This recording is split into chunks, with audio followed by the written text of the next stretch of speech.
turn it over to our spiritual director. Theresa Rose is an amazing woman. She is an energy bunny.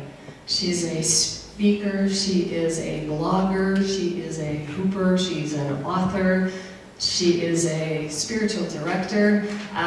She is great at filling in at the last minute. Christine Day was sick last Sunday, so Theresa got up off of her own sick bed and came in and did the service last Sunday. And it was amazing. So if Theresa's healthy, I haven't checked in with her, but if she's healthy today, you guys are in for a real treat. So if I'm not. If you're not, it's iffy. Ladies and gentlemen, Theresa Rose. Thank you.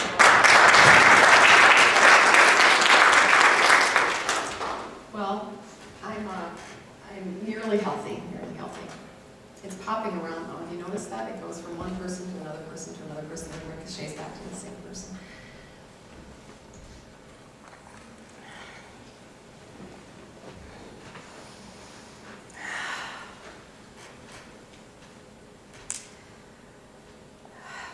This is the last service that I'm going to do that has a title to it.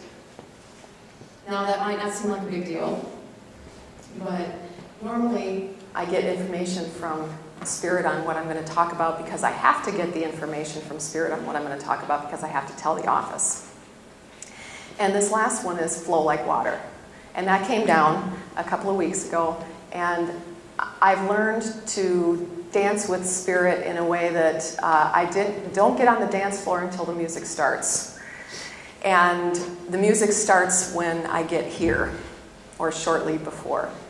And so I knew it was Flow Like Water. Well, then over the last 24 hours, nearly nonstop, Spirit is continuing to give me information about this water thing. And so there's so much that I want to share with you, and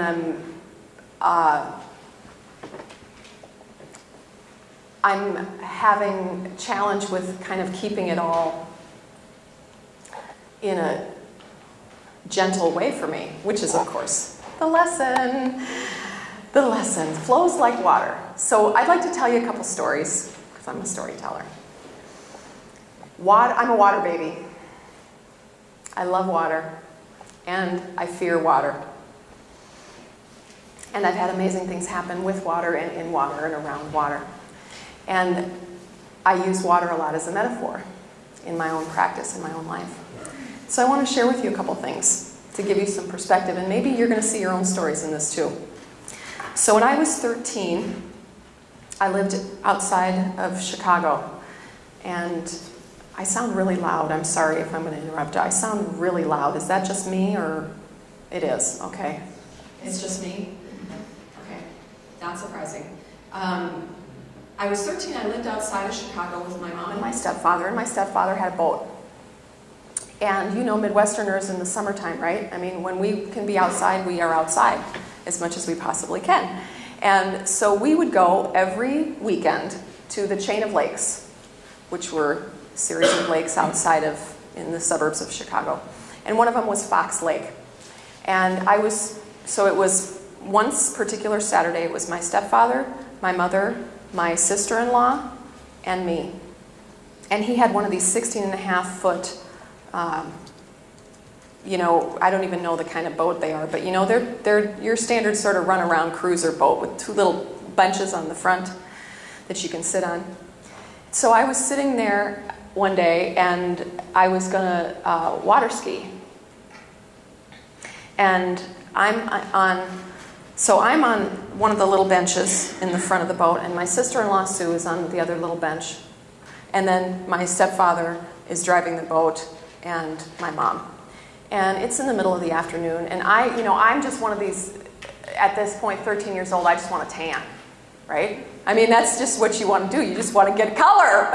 So you're laying there, and you're having a great time, and it's all wonderful. And I'm taking out these little gold hoop earrings that my mom got me for my birthday.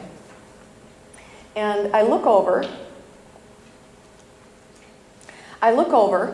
as I'm taking out the second earring, and I notice a boat. And when boats go up, when they are accelerating, what they do is they lift up like that, Y'all know what I'm talking about before it settles in? So I'm taking out my second earring, and I see this just dark, big structure, this big color on the water. And I notice that it's a boat coming towards us. And he hasn't leveled off yet. And he's going real fast, and it's a real big boat. And I hear my stepfather say, "Jesus Christ, what the hell is that guy doing?" And my mom said something, and then he goes, "Jump!" And my mom and my stepfather jumped out of the boat, and my sister-in-law, now at this time I'm hearing the entire conversation, and I'm watching this mass come toward me. And my sister-in-law doesn't hear. And it comes and it comes and it comes and it comes and it comes and it comes. It comes until I could go like this and I could touch the boat. And boom! Hits the boat and flips our boat over and cuts it in half.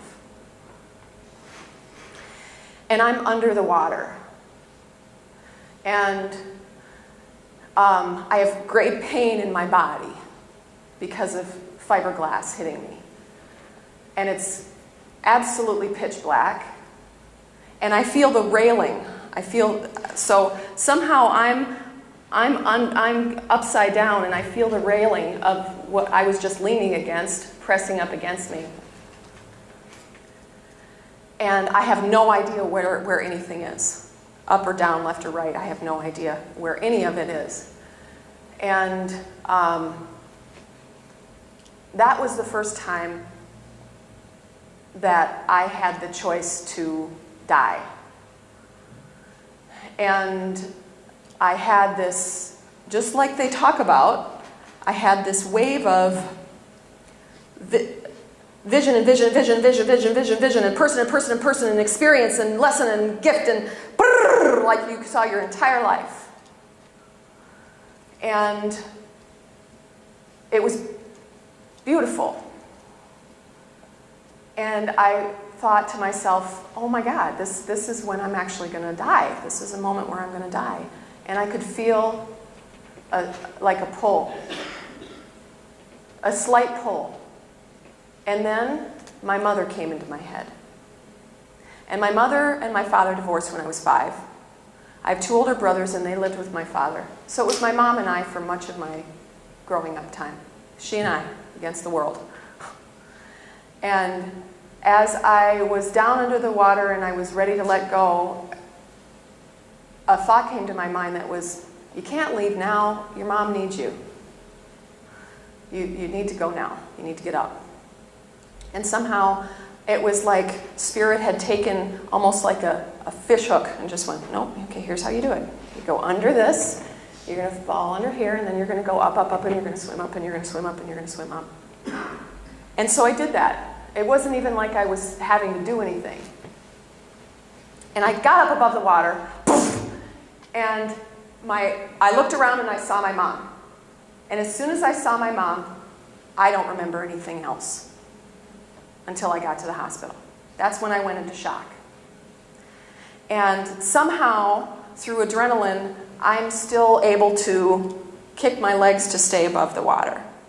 And I hear randomly, how many people have died? How many are under? And there's boats instantaneously surrounding us, right? Because we just had a massive crash. And somehow, as soon as I saw my mom, I knew everything was going to be okay. I was going to be fine. However I was going to be was how I was going to be. And they get me onto a boat, and they realize that there's all these cuts and that I'm catatonic, and they were worried. And so somehow we get to the ambulance, and off the water and onto the shore, and I'm in the ambulance and at the hospital, and they're opening me up and blah blah blah blah blah blah blah. And I see my mom, and somehow she comes back to me, because they're now starting to worry about me just in an emotional place, not just a physical place. And I look at her and I open my hands, And my earrings are still in my hand from all that. And I still have those earrings. So that was one of my experiences with water. And ever since I had that experience with water, any nightmare that I have has to do with it.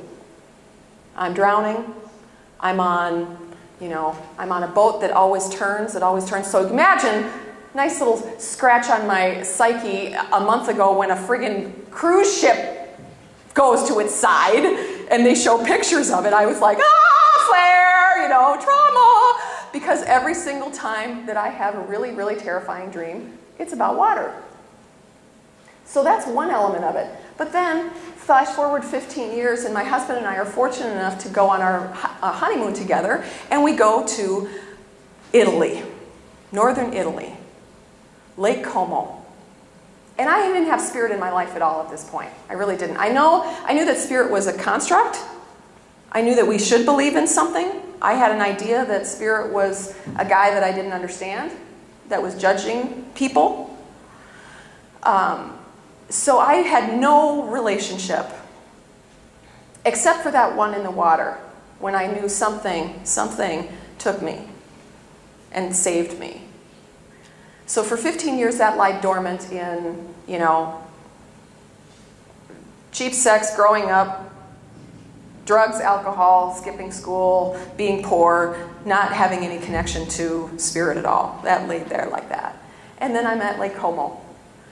And it's this lake that's sort of thin with mountains on either side and nice, jutting out points. There's a reason why George Clooney has a place there. Let's just put it that way.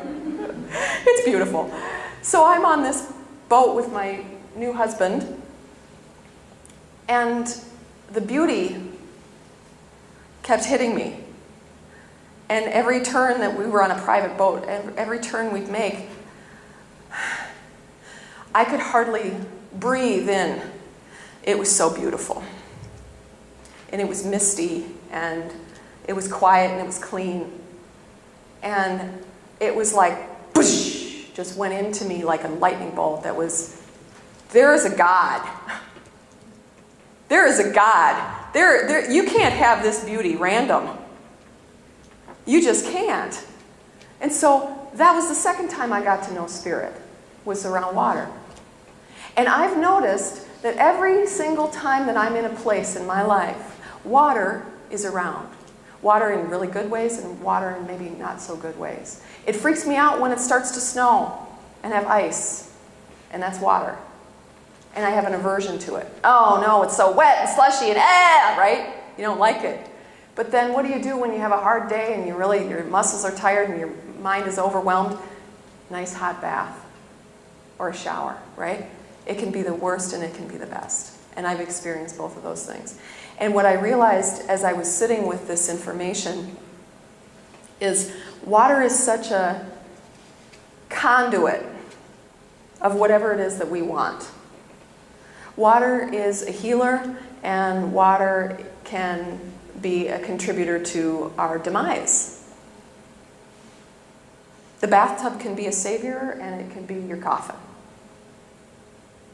There's all these things that are surrounding, and we are, of course, we all know we're 70%, 50 to 70% water. This planet is 50 to 70% water. How is the health of our planet's waters? Not good. Not very good, right? I read somewhere on an NPR thing, or heard somewhere on an NPR thing, that most of the lakes, of our 10,000 lakes, are uninhabitable. They're poisoned.